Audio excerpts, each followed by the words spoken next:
Hi there, I'm Teresa and welcome to my office. Today we're going to talk about 3 different ways to use the power of crystals and gemstones in your office. First of all, stones of protection. This is a combination of 3 stones that work together to cleanse the negative ions from the atmosphere caused by computers and electronic devices that we all use every day in our offices. Now the first one is sodalite. Now this is a beautiful, very dense, low vibration stone in a beautiful indigo color. Many people might mistake a sodalite for a lapis lazuli, but if you look closely, lapis has inclusions of gold and sodalite has inclusions of white calcite, so they do look different. Sodalite is the hardest working stone really on the planet right now, absorbing geopathic stress, and as long as you cleanse it once a week on the earth, it will do a very good job for you. Now the second stone on this team is this black tourmaline. Isn't that beautiful? Black tourmaline has many special magical powers that help out in your office, but the most important thing is that it can catch very fast-moving electronic waves and works with sodalite to make sure that you're completely protected. It needs to be cleansed once a week on the earth as well. Now the third stone in this powerful trio is green calcite. Now this is a beautiful bright green color. It's just gorgeous. And what it does is once sodalite and black tourmaline have cleansed the air, calcite goes back in and like scrubbing bubbles, gets rid of any of the residual effects. And calcite doesn't need to be cleansed quite that often, but I would just go ahead and get in the habit of doing that over the weekend if you work Monday to Friday, but at least carve out 1 day a week to cleanse your stones of protection. Now the second tip I'm going to give you is to use heart chakra stones right on your desk. And every time I have a difficult decision, or I'm maybe faced with writer's block, or something's not quite resolving, I just take a minute. I place my hands on the heart chakra stones. I take a deep breath, and I just give myself a minute to just let things resolve, get some clarity, some intention and discernment over what fantastic outcome that I would like to manifest with an email, a phone call, a client meeting, an idea. It really does help. This is something that we all need to get in the habit of doing while we're in this fast-paced, quick-moving world, is to remember the value of just taking a moment to power down and let things work themselves out. It's a great tip. Now the third and final tip that I'm going to share with you actually has to do a little bit with the certification program that I run, and that is developing your intuition. I keep a bowl of stones right here on my desk, and each day I will choose one of them to be my stone of the day or gemstone of the day. And you can also use it as a project. But let's just say if I were to choose this beautiful amethyst, it would just really heighten my intuition and remind me every time I look at it that day that I'm here for a higher purpose. And that higher purpose is more important than getting caught up in the day-to-day stuff that really does not serve my life plan. And that's how I use my gemstone of the day. Thanks so much for stopping by my office, and I'm sure that pretty soon you will be using the healing powers of crystals and gemstones in your office as well. Thank you.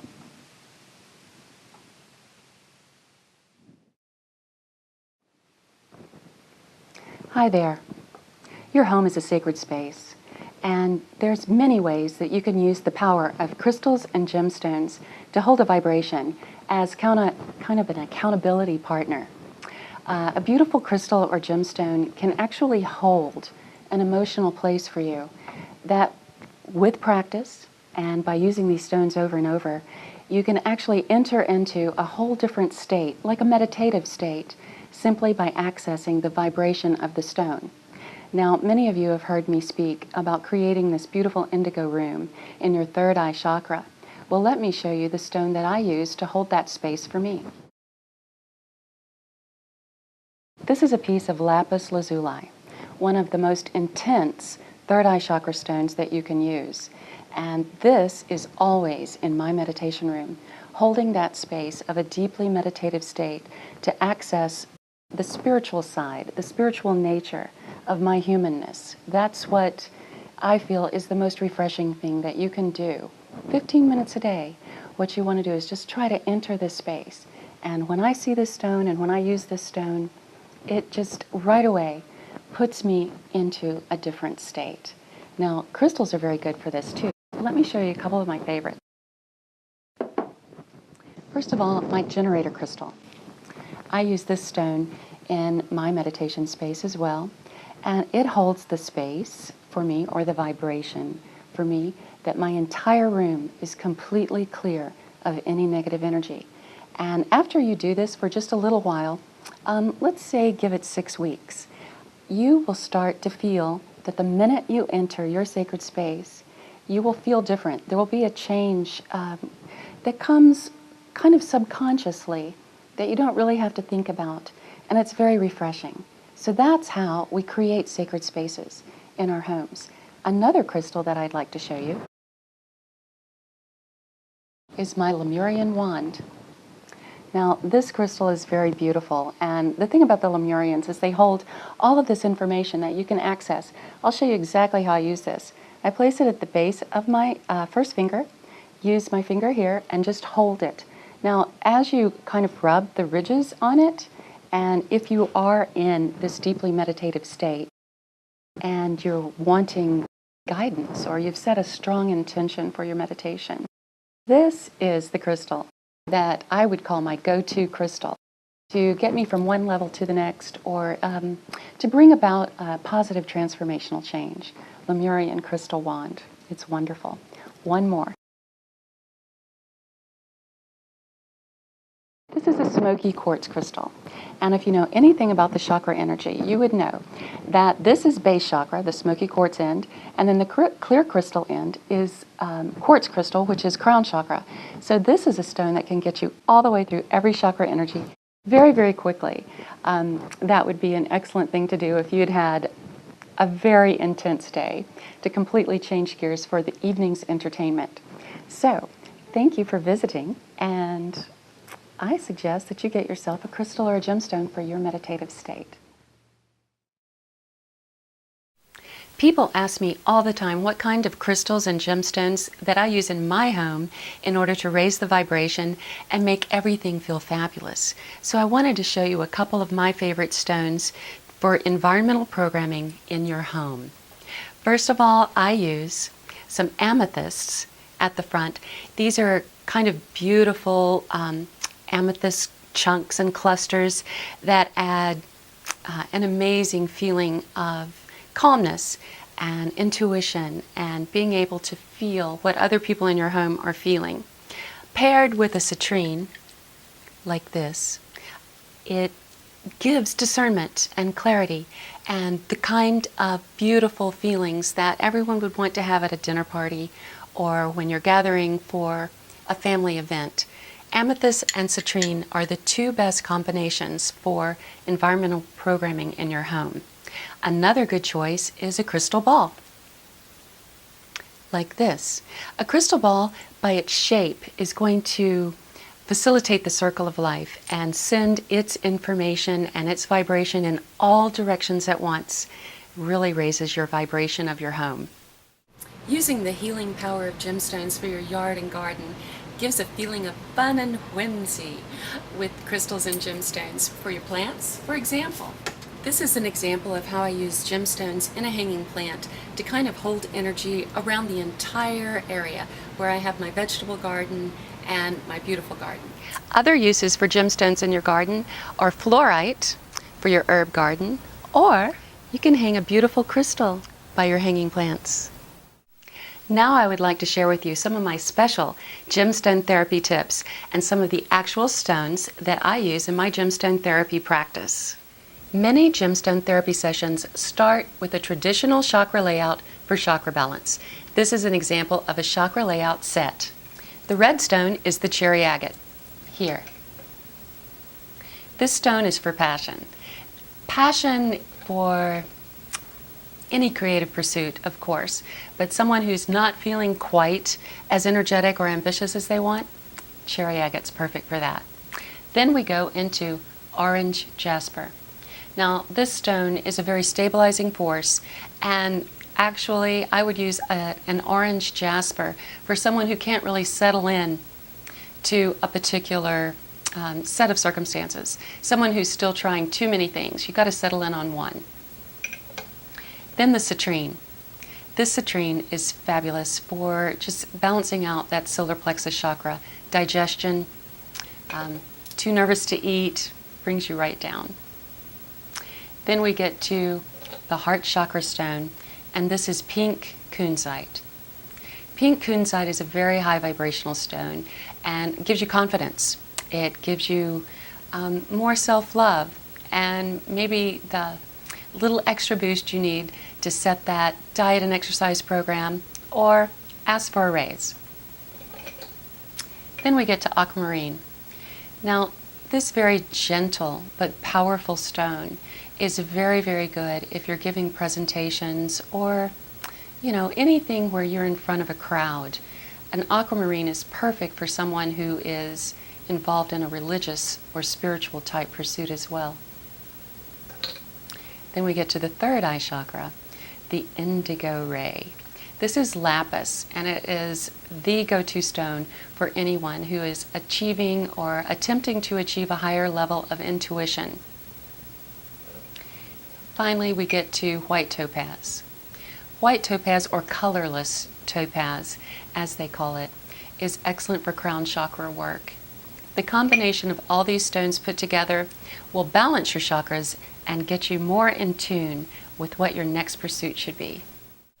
One of the first types of stone that I want to share with you is called calcite. This is one of the most beneficial stones. In fact, many people who know about gemstone therapy say if there could only be one stone, let this be the one. Calcite comes in several different colors, and each one changes the energetic properties just slightly. But calcite as a group, just calcites, is known for cleansing an auric field. All right, so if we start with orange calcite, like this beautiful orange calcite is going to be used for the sacral chakra. Anything that could be a block to creativity would be best used with orange calcite. Now, let's go to a yellow calcite. This is going to correspond with the solar plexus chakra, and it's fabulous. All right, this is where if you're having trouble making a decision, or if something's going on in your life that is just creating kind of a muddle, you're going to want to use the yellow calcite. Now, green calcite paired with black tourmaline is what we call the stones of protection.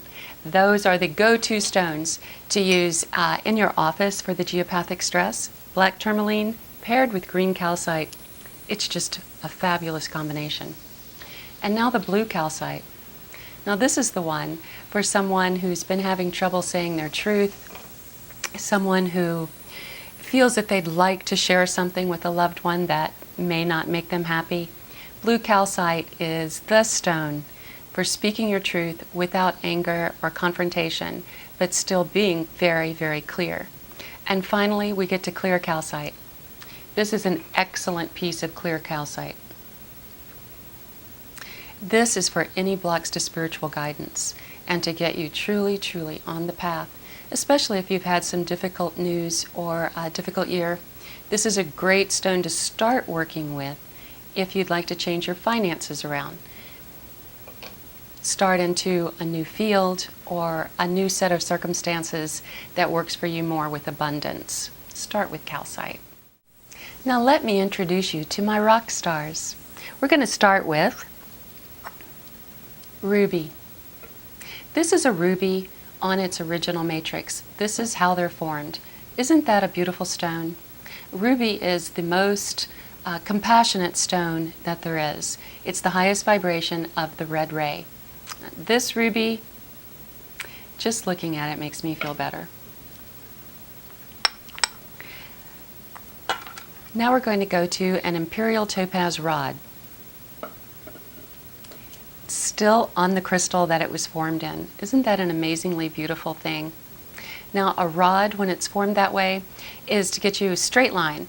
And if you are suffering from too many decisions, too many choices, feeling overwhelmed, this would be the perfect stone to meditate with, to let it just kind of reactivate that solar plexus chakra. Okay, now let's go to a tiger eye. Now this is a tiger eye in its natural state.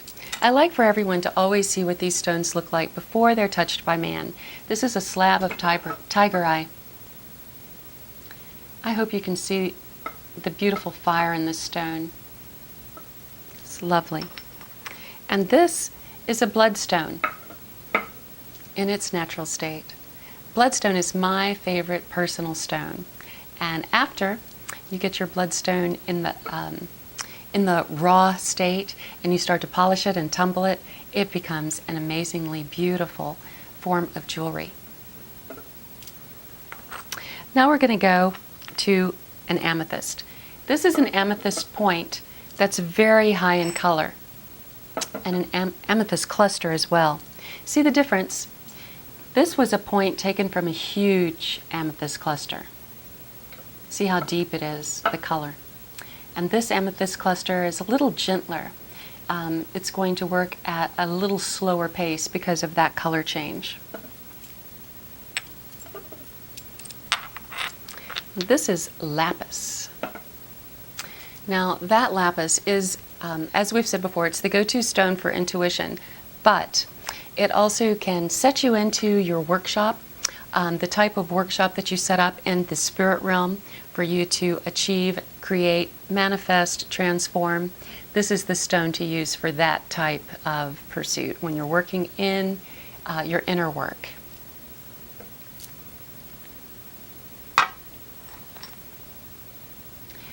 I hope that you can see all the detail on this crystal. I have named this crystal Inspiration because of the beauty of the matrix that it's on.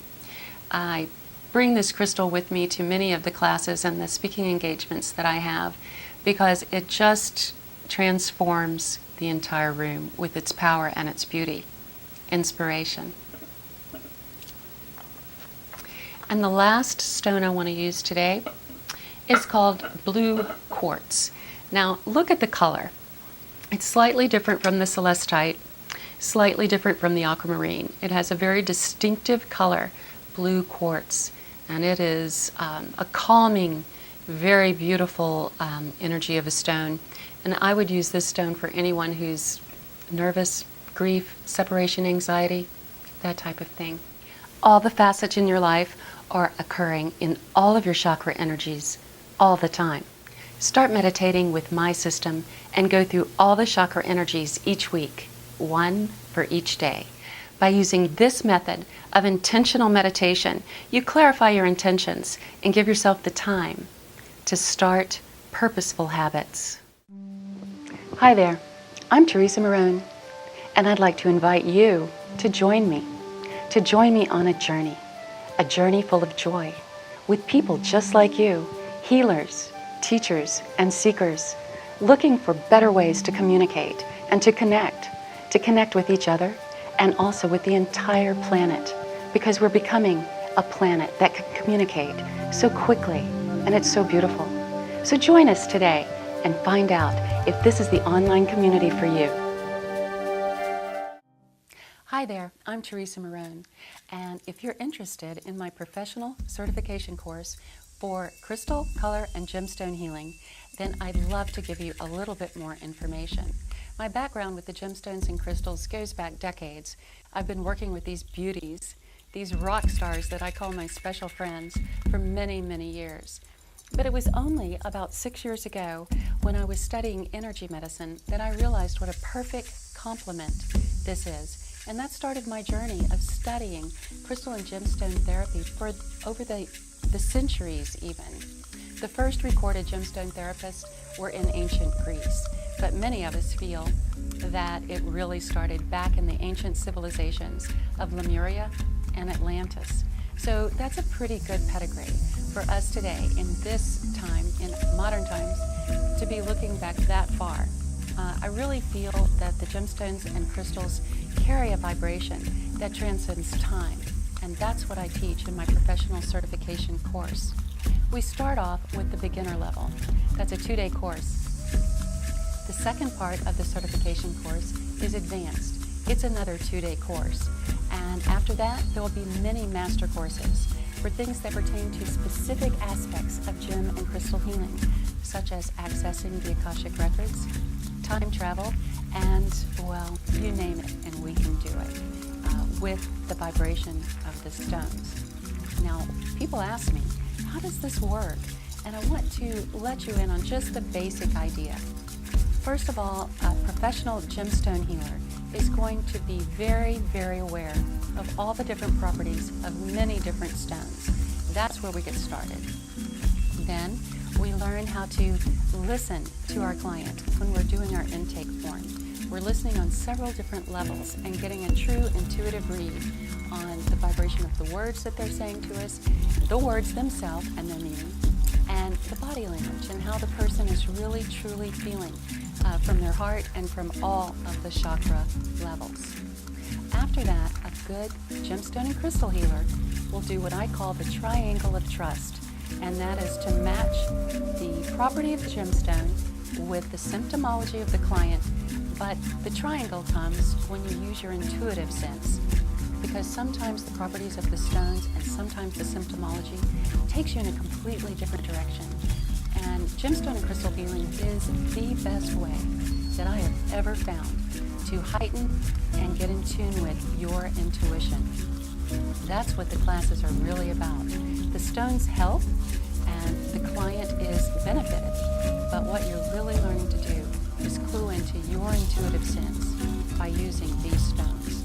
If that sounds like fun, and if it's something you want to add to your existing holistic practice, please contact me about our next workshops and classes. And truly, I want to encourage you, if you're just getting started on your journey into wanting to be a professional energetic healer, this is a great place to start. I look forward to hearing from you. Thank you.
Hi there. I'm Teresa and welcome to